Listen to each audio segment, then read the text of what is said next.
I wake up in the morning, see the sunshine, but my head, my head is still there in the dark.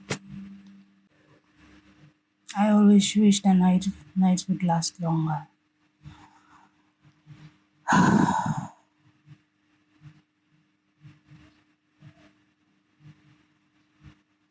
I can't describe the darkness I feel every time I think about it, every time I close my eyes. When sleep doesn't come quickly, it's like I'm lost, not in a sea, it's lost not in space, but just lost in this darkness of dark thoughts. I can see forward. I always go back. I don't want to go back, but I always do. Those thoughts, they always bring me back. It's like I can't take a step forward without thinking about what had happened. I hate myself. Was it my fault? Did it mean something?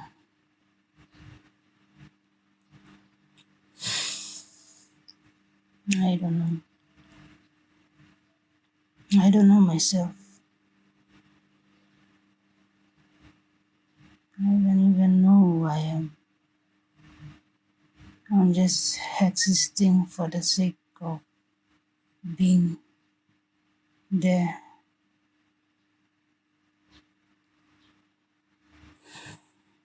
Sometimes I wish I wasn't even born. I wish I was somewhere else, someone else. I wish I was stronger. They said these experiences make you stronger, but I don't know. How long does it take? How long does it take to become strong?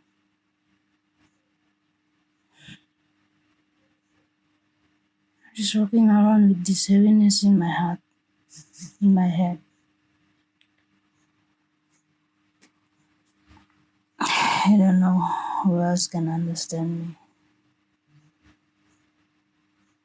I can't talk to people. I want to talk to people, but who else will feel this way? I wish someone would look into my head and know how I feel.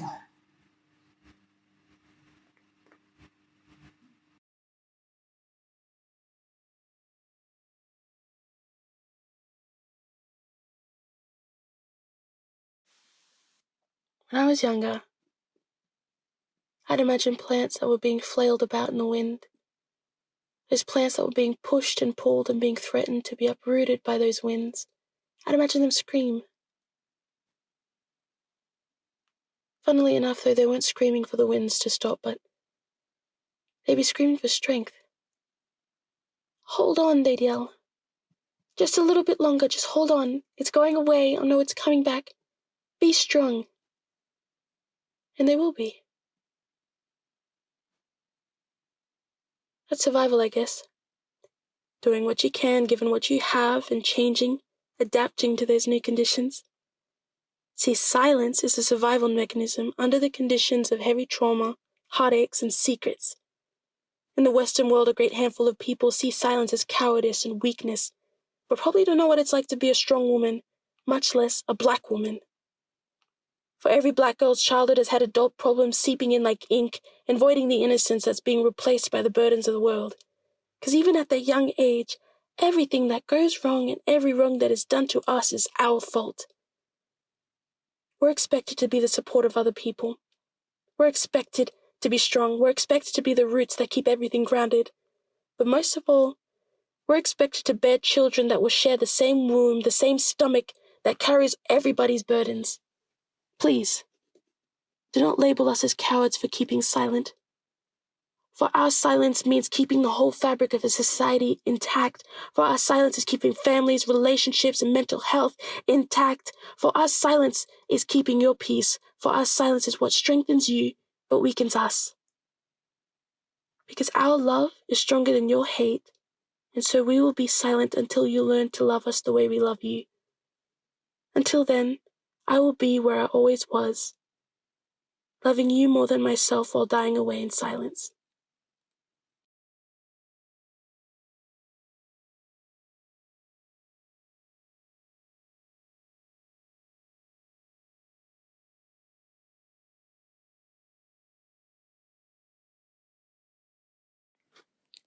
Always in pain is the mother and the daughter, separated by oceans colonized by man, longing for her to return to her place, praying his God will deliver her there. Mother cradles her children, they are waiting. Women must sit while the tide is rising. They may not cross the salt water alone.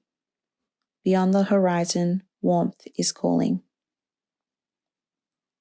Dying is the condition of man, and living is the burden of his women. His broken wife will tend the fire. She cannot pass for the sake of her children. Mother must sit in her grief. Emptiness cannot overcome the daughter. She must pick up the tools for work, give all herself for the sake of her brothers. A way for them to come home to Bubu. She has been in that southern land too long. Devastation will bring them together. Our women's history is surviving white borders. She will go from this cold place. She will lay her father to rest. She will bathe and comfort her mother. She will meet the children of her brothers. Silence is not our way, it is not our nature. Our laugh pushes and pulls the waves that beat the shore. Our cries pull waves down our cheeks, and our songs push them away. My Sina and my Bubu teach me without words. My ancestors teach me without words. Our women are our hearts. Our women are our strength.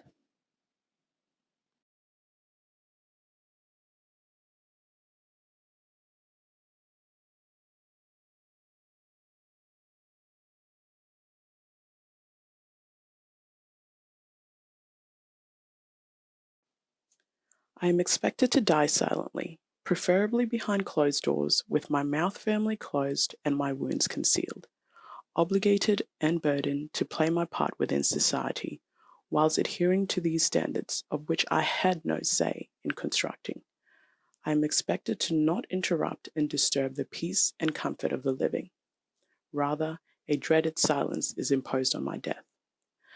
I envision my quiet demise as a house fully lit, filled with joy, laughter, and love.